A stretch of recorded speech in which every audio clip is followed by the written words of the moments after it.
شعبان المعظم کا مہینہ چل رہا ہے اور ایک دو راتوں کے بعد شب برات آنے والی ہے۔ یہ مہینہ معظم مہینہ ہے، عظمتوں والا مہینہ ہے، برکتوں والا مہینہ ہے، رحمتوں والا مہینہ ہے۔ ایک روایت میں نبی مہربان صلی اللہ علیہ وسلم کا بیان نقل ہوا ہے۔ آپ نے فرمایا کہ شعبان شہری و رمضان شہر اللہ، کہ شعبان المعظم کا مہینہ یہ میرا مہینہ ہے اور رمضان المبارک کا مہینہ یہ اللہ تبارک و تعالیٰ کا مہینہ ہے۔ رمضان المبارک میں اللہ تبارک و تعالیٰ نے روزوں کا حکم دیا ہے اور نماز تراویح اس کے اندر ہے اور دیگر اور عبادت کی جاتی ہیں۔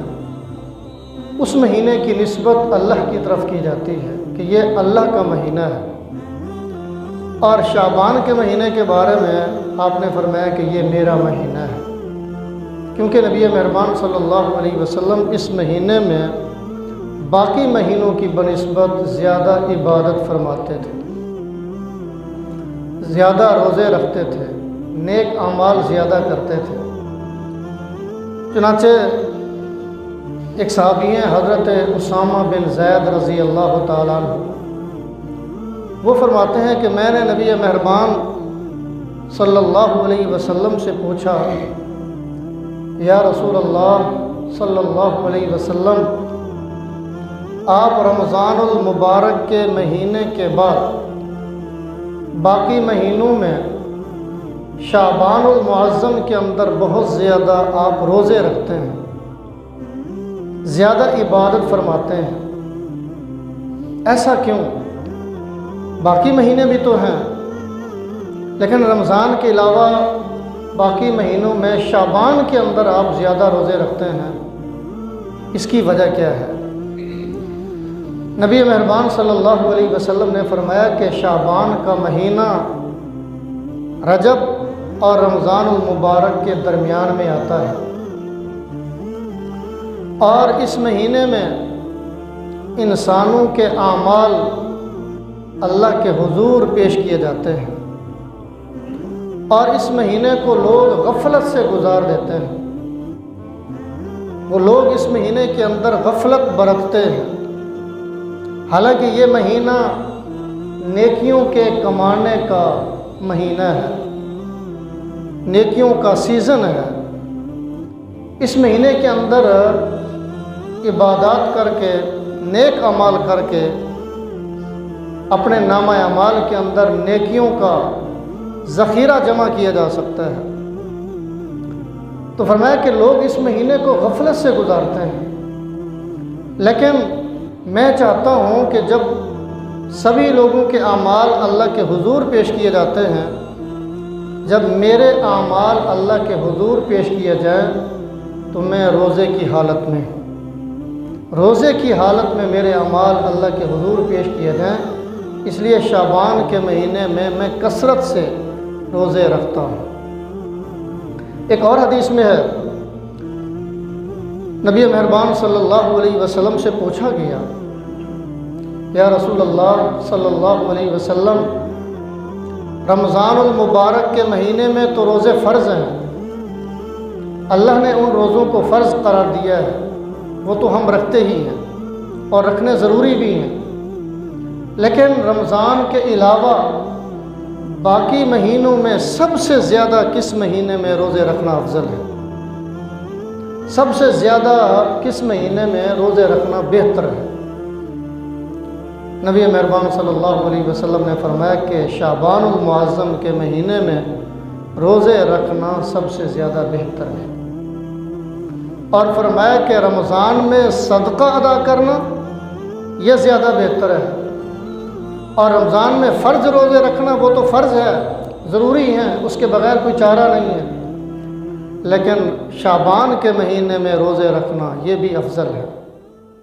اس لیے نبی مہربان صلی اللہ علیہ وسلم رمضان المبارک کی تیاری کے سلسلے میں شعبان میں کثرت سے روزے رکھتے تھے تاکہ طبیعت ان روزوں کے رکھنے کی عادی بن جائے۔ اور انسان کو بہت سارے ایسے کام کرنے پڑتے ہیں کہ اس سے پہلے اس کو پریکٹس کرنی پڑتی ہے، تو یہ شعبان کے اندر زیادہ روزے رکھنا یہ گویا کہ اپنے آپ کو رمضان کے روزوں کے لیے تیار کرنا ہے۔ یہ رمضان کے روزوں کی تیاری ہے۔ اس مہینے میں رمضان کا استقبال کیا جاتا ہے، روزوں کے لیے اپنے آپ کو تیار کیا جاتا ہے، عبادت کے لیے اپنے آپ کو تیار کیا جاتا ہے۔ اس لیے اس مہینے میں کثرت سے روزے رکھے جاتے ہیں۔ اور اس میں ایک رات آنے والی ہے جس رات کو حدیث میں شب برات بھی کہا جاتا ہے، لیلۃ البرات، اور اس کو لیلۃ المبارکہ بھی کہا گیا ہے۔ یہ برکت والی رات ہے، برات والی رات ہے، بخشش والی رات ہے، مغفرت والی رات ہے، رحمت والی رات ہے۔ اس رات کی بھی بڑی فضیلت بیان ہوئی ہے۔ اور یہ کون سی رات ہے؟ یہ 15ویں شعبان المعظم کی جو رات ہے اس کو شب برات کہا جاتا ہے۔ اس رات کے بارے میں ہمارے ہاں دو طبقے ہیں جو افراط اور تفریط کا شکار ہیں۔ کچھ لوگ ایسے ہیں کہ جو اس رات کی فضیلت کے سرے سے قائل ہی نہیں، اس رات کو شب برات سمجھنے کے لیے، شب مغفرت سمجھنے کے لیے وہ تیاری نہیں ہے، اور اس رات کے بارے میں وہ یہ کہتے ہیں کہ اس کی کوئی فضیلت نہیں۔ اس کے برعکس کچھ لوگ ایسے ہیں کہ جو اس رات کی بہت زیادہ فضیلت کے قائل ہیں، اور وہ بسا اوقات شب قدر سے بھی اس کی زیادہ فضیلت بیان کر دیتے ہیں کہ اس رات میں عبادت کر لی جائے، اس رات میں اللہ کو راضی کر لیا جائے، بس سال بھر کے لیے کافی ہے۔ یہ دونوں نظریے اور یہ دونوں فکریں یہ اعتدال سے ہٹی ہوئی ہیں۔ درمیانی راستہ یہ ہے، اعتدال کا راستہ یہ ہے کہ جس راستے پر چلنے کی اللہ کے نبی صلی اللہ علیہ وسلم نے ترغیب دی ہے کہ اعتدال کا راستہ اختیار کرو، اعتدال پر چلو، انتہا پسندی سے اپنے آپ کو بچاؤ، افراط اور تفریط سے اپنے آپ کو بچاؤ۔ اعتدال کا راستہ یہ ہے کہ جتنی فضیلت شب برات کی اللہ کے نبی صلی اللہ علیہ وسلم نے بیان فرمائی ہے بس اسی پر اکتفا کیا جائے۔ حد سے زیادہ ضعیف حدیثوں سے، کمزور حدیثوں سے یا من گھڑت روایات سے اس رات کی فضیلت کو بیان کرنا وہ بھی مناسب نہیں ہے، اور بالکل اس رات کی فضیلت کا قائل نہ ہونا یہ بھی مناسب نہیں ہے۔ تقریباً 18 صحابہ کرام ہیں جو اس رات کی فضیلت کو بیان کر رہے ہیں۔ اگرچہ جن احادیث سے فضیلت بیان ہو رہی ہے ان کی روایات کمزور ہیں، لیکن چونکہ زیادہ تعداد میں صحابہ اس رات کی فضیلت کو بیان کر رہے ہیں، اس اعتبار سے اس رات کی جتنی فضیلت ہے اس فضیلت کے انسان کو قائل ہونا چاہیے۔ نبی مہربان صلی اللہ علیہ وسلم نے اس رات کی جو فضیلت بیان فرمائی، حضرت عائشہ صدیقہ رضی اللہ تعالی عنہ بیان فرماتی ہیں اور دیگر صحابہ بھی بیان فرماتے ہیں کہ یہ جو شب برات ہے، شب کا معنی رات فارسی زبان کا یہ لفظ ہے، اور برات سے مراد گناہوں سے بری کرنے والی رات، جہنم سے بچانے والی رات، دوزخ سے نجات دلانے والی رات۔ اس رات میں انسان کے بارے میں فیصلے کیے جاتے ہیں، مختلف قسم کے فیصلے کیے جاتے ہیں، اچھے فیصلے بھی کیے جاتے ہیں اور برے فیصلے بھی کیے جاتے ہیں، نجات کے فیصلے بھی کیے جاتے ہیں اور پکڑ کے سزا کے فیصلے بھی کیے جاتے ہیں۔ تو یہ رات برات کی رات ہے۔ نبی مہربان صلی اللہ علیہ وسلم کی حدیث ہے، آپ نے فرمایا کہ شب برات، اس رات میں اللہ تبارک و تعالیٰ کی رحمت آسمان دنیا پر نزول فرماتی ہے، آسمان دنیا پر اللہ کی رحمت متوجہ ہوتی ہے، اور جو کوئی اس رات میں عبادت کر رہا ہوتا ہے، اللہ کے حضور کھڑے ہوتا ہے، قیام کر رہا ہوتا ہے، دعا کر رہا ہوتا ہے، تسبیح پڑھ رہا ہوتا ہے، اللہ کی یاد میں مگن ہوتا ہے، اللہ تعالیٰ اس کی بخشش فرما دیتے ہیں، اس کی مغفرت فرما دیتے ہیں۔ کتنے لوگوں کی بخشش ہوتی ہے، کتنے لوگوں کی مغفرت ہوتی ہے صرف اس ایک رات میں؟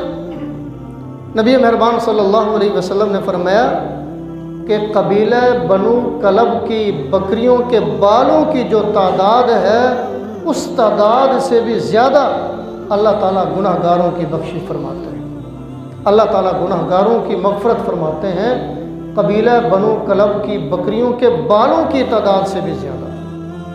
قبیلہ بنو کلب عرب کا ایک بہت بڑا قبیلہ تھا، اور ان کے ہاں بکریاں بہت زیادہ ہوتی تھیں، بکریوں کے ریوڑ ان کے بہت زیادہ ہوتے تھے۔ روایات میں لکھا ہے کہ 20,000 ان کی بکریاں تھیں۔ اب 20,000 بکریوں کے بال کتنے ہوں گے؟ 20,000 بکریوں کے بالوں کی تعداد کتنی ہوگی؟ اس تعداد کو کوئی انسان گن نہیں سکتا، اس کے بس کی بات نہیں ہے کہ اتنی زیادہ بکریوں کے بالوں کی تعداد کو وہ شمار کر سکے۔ لیکن اس سے بھی زیادہ اللہ کے نبی صلی اللہ علیہ وسلم فرما رہے ہیں کہ گناہ گاروں کی اللہ صرف اس ایک رات میں بخشش فرما دیتے ہیں، اس ایک رات میں اس کی مغفرت فرما دیتے ہیں۔ یہ بہت بڑی فضیلت ہے ہمارے لیے، یہ اللہ کی رحمت اس رات میں متوجہ ہوتی ہے۔ اب اس رات سے اگر ہم غافل ہو جائیں اور اس رحمت کو ہم نہ سمیٹ سکیں، اس بخشش کو ہم نہ سمیٹ سکیں اور اپنی بخشش نہ کروا سکیں، تو یہ ہماری بہت بڑی محرومی کی بات ہے۔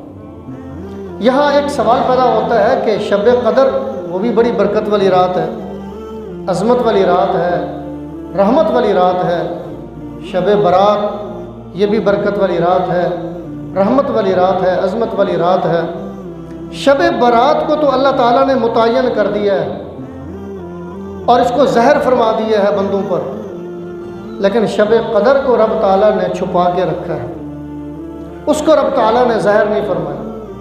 شب قدر وہ پوشیدہ ہے، رمضان کے راتوں میں سے کوئی ایک رات ہے، اور ایک روایت میں رمضان کے آخری عشرے کی راتوں میں سے کوئی ایک رات ہے، رمضان کے آخری عشرے کی طاق راتوں میں سے کوئی ایک رات ہے۔ کون سی ہے؟ حتمی طور پر کسی کو معلوم نہیں ہے، یقینی طور پر کسی کو معلوم نہیں ہے، لیکن شب برات سب کو معلوم ہے۔ 15 شعبان المعظم کی جو رات ہے وہ شب برات ہے۔ یہ رات اللہ تعالیٰ نے سب پر زہر فرما دی ہے اور اس رات کا سب کو بتا دیا ہے۔ شب قدر کی تعیین اللہ تبارک و تعالیٰ نے کسی کو نہیں بتائی۔ اس کی حکمت کیا ہے، اس کی مصلحت کیا ہے، اس کی وجہ کیا ہے؟ بہت سارے علماء نے اس کی وجوہات بیان کی ہیں، لیکن ایک وجہ پیران پیر محبوب سبحانی حضرت شیخ عبد القادر جیلانی رحمۃ اللہ علیہ نے غنیت الطالبین میں بھی بیان فرمائی ہے۔ وہ فرماتے ہیں کہ شب قدر یہ رحمت کی رات ہے، شب قدر یہ مغفرت کی رات ہے، شب قدر یہ جہنم سے نجات کی رات ہے۔ اللہ تعالیٰ نے اس کو مخفی اس لیے رکھا ہے، اللہ نے اس کو پوشیدہ اس لیے رکھا ہے تاکہ لوگ صرف اس ایک رات پر بھروسہ نہ کر کے بیٹھ جائیں، صرف ایک رات پر بھروسہ نہ کر لیں اور بھروسہ کر کے بیٹھ نہ جائیں اور یہ کہیں کہ بس اس رات میں ہم نے عبادت کرنی ہے اور اس رات میں جاگنا ہے، اللہ کو راضی کرنا ہے، عبادت کرنی ہے، ذکر و اذکار کرنا ہے، تلاوت کرنی ہے، روٹھے ہوئے رب کو منانا ہے، بس ہم نے منا لیا، اب سال بھر چھٹی اور سال بھر غفلت کی زندگی گزاریں، غافل ہو جائیں۔ اس لیے اللہ تبارک و تعالیٰ نے اس رات کو مخفی رکھا ہے، پوشیدہ رکھا ہے تاکہ لوگ اس ایک رات میں بھروسہ کر کے بیٹھ نہ جائیں، نیک اعمال سے، عبادت سے وہ محروم نہ رہیں۔ اور شب برات جو ہے یہ رات فیصلوں کی رات ہے۔ اچھے فیصلے بھی ہو سکتے ہیں، غلط فیصلے بھی ہو سکتے ہیں۔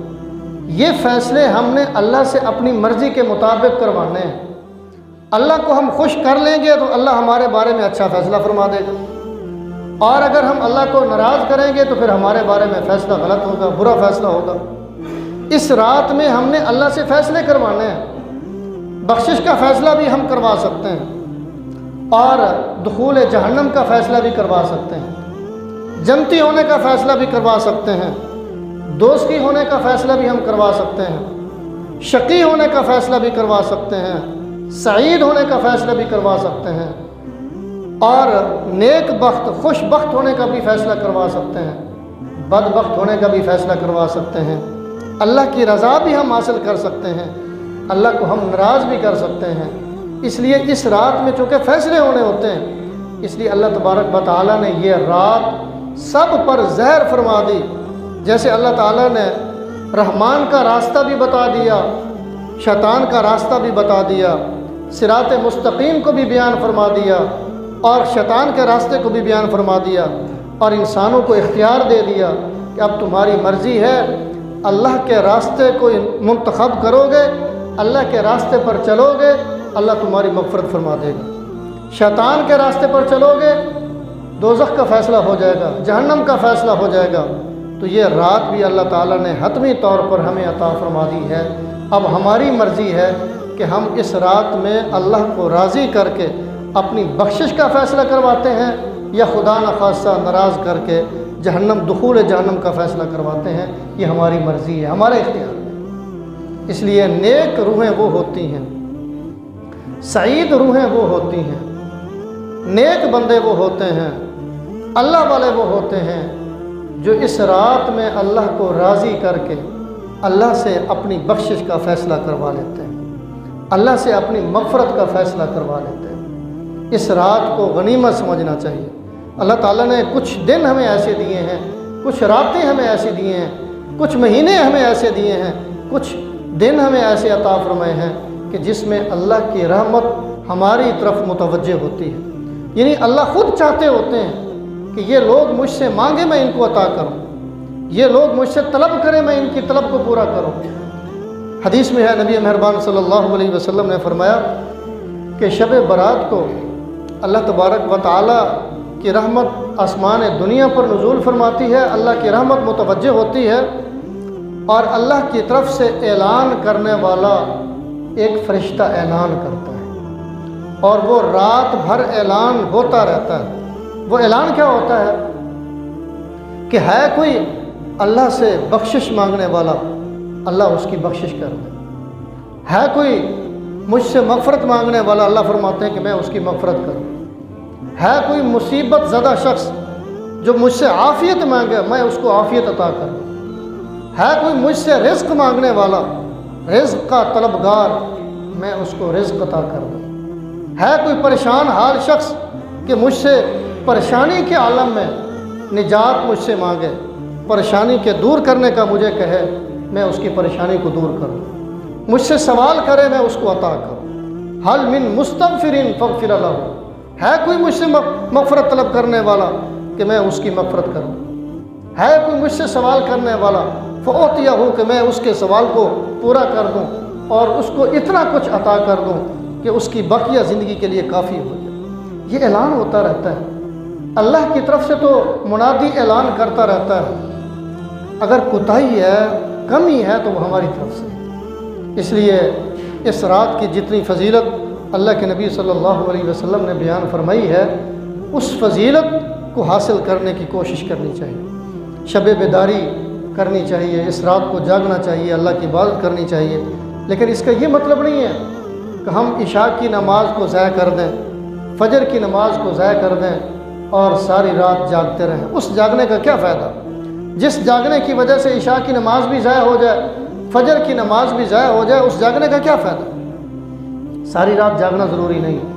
مغرب کی نماز جماعت سے پڑھ لیں، مغرب سے عشاء تک مسجد میں اللہ کے گھر میں بیٹھ جائیں، عبادت کر لیں، قرآن پاک کی تلاوت کر لیں، ذکر و اذکار کر لیں، عشاء کی نماز جماعت کے ساتھ پڑھ لیں، اس کے بعد جتنی ہمت ہو مسجد میں بیٹھ کر اللہ کا ذکر کریں، اللہ کو یاد کریں، اللہ اللہ کریں، تسبیحات پڑھیں، دعائیں کریں، اپنے لیے، امت مسلمہ کے لیے، گھر والوں کے لیے، رشتہ داروں کے لیے جتنی دعائیں آپ کر سکتے ہیں۔ اس کے بعد جب سستی ہونے لگے اور ہمت کمزور ہونے لگے تو آپ آرام بھی کر سکتے ہیں اور سو بھی سکتے ہیں۔